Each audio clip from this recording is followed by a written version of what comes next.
Hello and welcome along to this week's video. I was intending to be live this week. Unfortunately, life has got a bit in the way, as it does, so I'm not going to be available at the time that I had intended to be. So rather than not do anything at all, I still wanted to talk to you about this subject this week, about why I would do my wedding differently.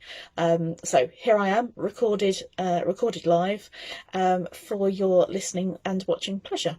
So we'll get straight on with it. So why would I do my wedding differently?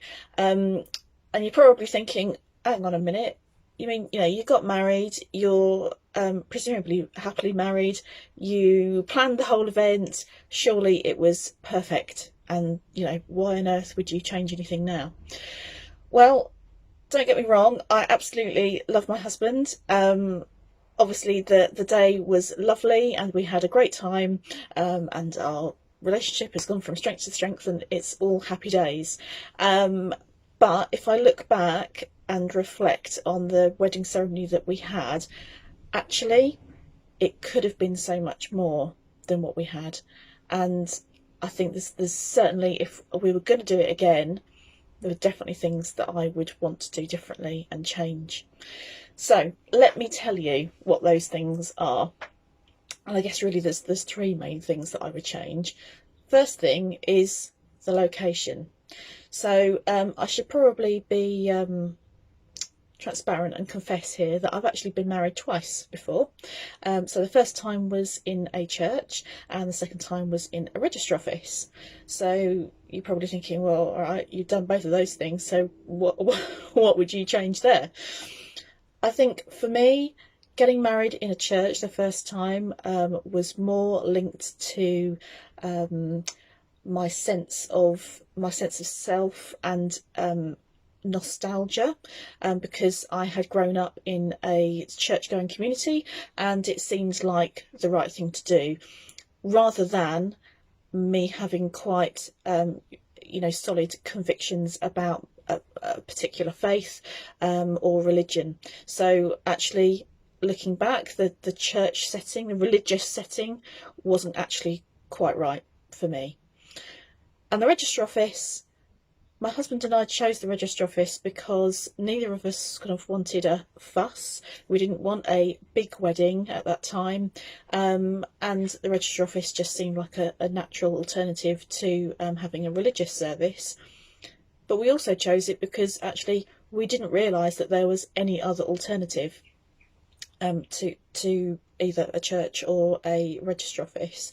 So what we would have liked to have done, I think, in hindsight, and if we were going to do it again, we would choose a location that meant something much more to us. So whether that was would be in our back garden, because actually we are lucky enough to have a little bit of space in our back garden that we could have a small ceremony, or whether it was in a really sort of setting in the countryside that really connected us to the countryside. So whether it's sort of a barn or in the middle of some woods. That would have been a really nice thing for us to do, because for both of us, being connected to nature and being outside is really important.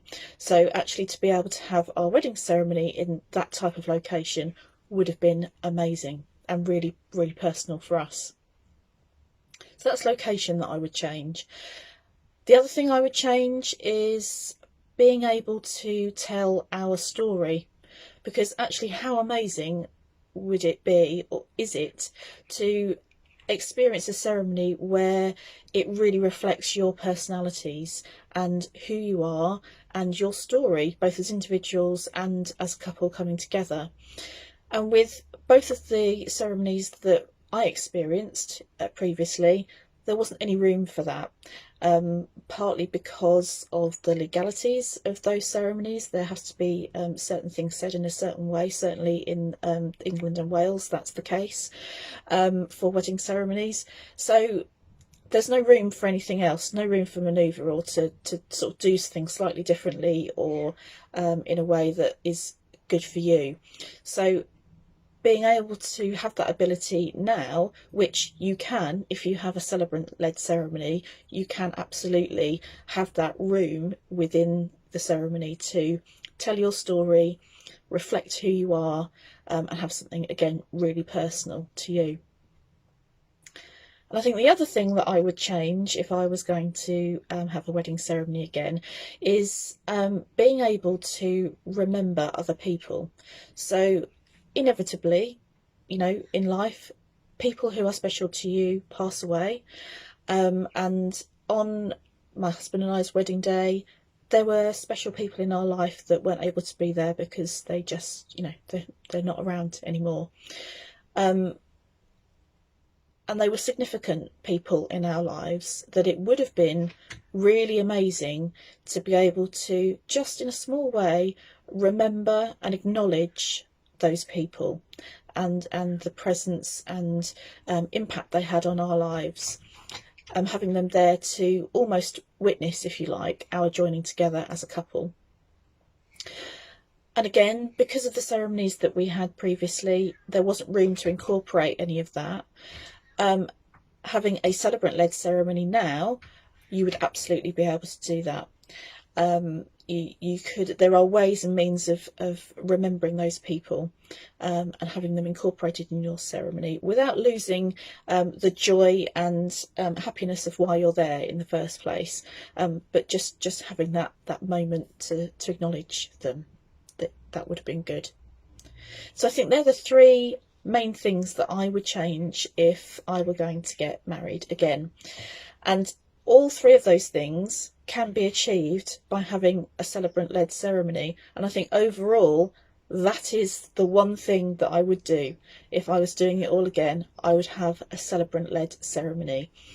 And you might expect me to say that, of course, because I am a celebrant, but genuinely, there's so much more that you can do in a celebrant-led ceremony. There's so much you can do to really reflect, like I said earlier, your personality, who you are, create an experience that is genuinely authentic to you, and allows you to create a connection with the people and the places and the things that are most important to you, rather than having just a standard set of words that you have to say and that's it, job done.